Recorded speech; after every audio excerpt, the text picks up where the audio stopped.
Winter Lake Study. Through direct research and observation, students are going to be looking at the livability of an aquatic ecosystem and comparing that to a terrestrial ecosystem. The three objectives for this lesson are to list some of the factors that would help or hinder animal survival in the outdoors, to demonstrate the proper use of 5 aquatic tools, and to compare the stability of an aquatic ecosystem with that of a terrestrial ecosystem.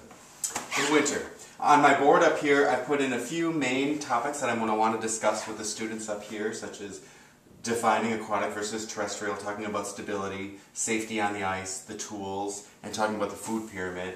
And I've also set up a diagram of some important factors that we're going to want to look at. So these are all factors that I would want the students to come up with in the lesson. The basic needs, things like climate changes, temperature changes, human impacts, all things that might affect an animal in both an aquatic and a terrestrial system.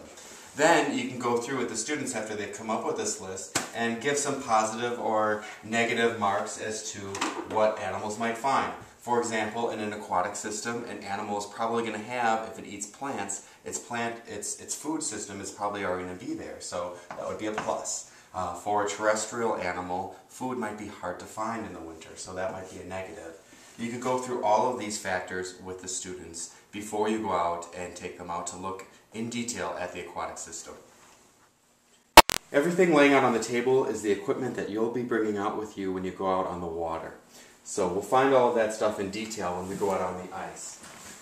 Down here in the corner we do have a food pyramid which you might use while you're indoors with the students just to talk about how a food pyramid works and talk about how if you take out something at the food pyramid you can see, since we talked about stability, that the food pyramid is still there but it doesn't look very stable. And if we try to take out any more of these blocks, it's going to take down the pyramid.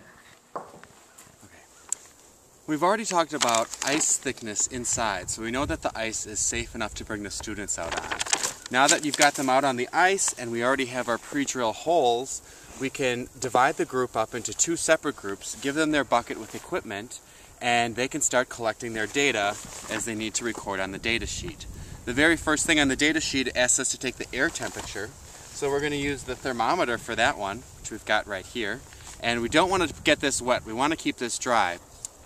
You're going to take the thermometer and take a temperature in degrees Fahrenheit, and once that's done, you can put that away. The next item you might want the students to record would be the ice thickness.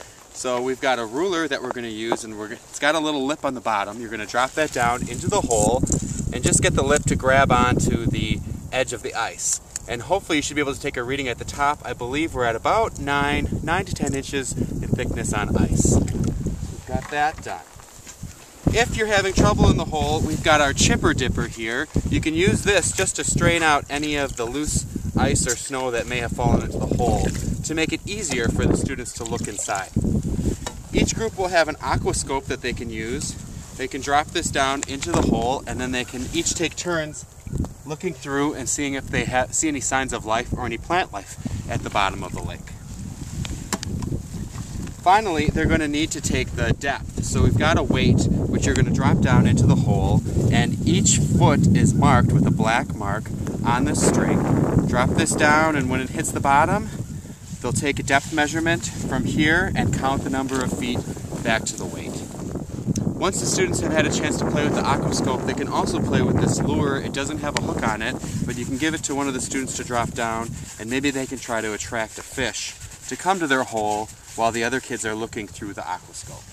Now that you've got the students' attention, you're going to give the big tarp out and drape that over all of the students so you create a research station of darkness.